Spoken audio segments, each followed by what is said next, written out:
பிரச்சனைகள் வருது இல்ல, எதிர்க்கிறாங்கல்ல, கண்டிப்பா. அப்ப நம்ம கரெக்டான ரூட்ல தான் போயிட்டு இருக்கோம்.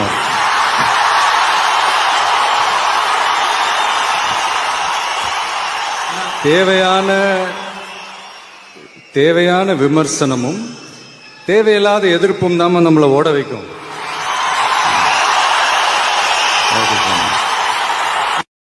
பில்கேட்ஸை பத்தி ஒரு சின்ன விஷயம், கேள்விப்பட்ட விஷயம் தான். சின்ன வயசுல அவர் இருக்கும் போது அவர் கூட இருந்தவங்க, கூட படிச்சவங்க எல்லாருமே அவரை பத்தி ஏதாவது ஒரு குறை சொல்லிக்கிட்டு, குறைய சுட்டி காட்டிக்கிட்டு இப்படியே இருப்பாங்களாம். அவரும் அந்த குறைய சரி பண்ணிக்கிட்டே இருப்பாராம். இன்னைக்கு உலகத்திலே மிகப்பெரிய ஒரு தொழிலதிபரா அவர் இருக்காரு பில்கேட்ஸ். ஆனா குறை சொன்னவங்களாம் அவர் கம்பெனியில ஊழியர்களை வேலை செஞ்சுக்கிட்டு இருக்காங்க.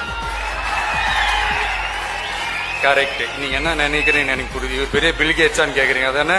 இல்ல, அவ்வளவு பெரிய சீன்லாம் இல்ல. சும்மா கேள்விப்பட்ட விஷயம், சும்மா ஒரு ஃப்ளோல இந்த குட்டி கதை மாதிரி வந்துருச்சு. மன்னிப்போம், மறப்போம்.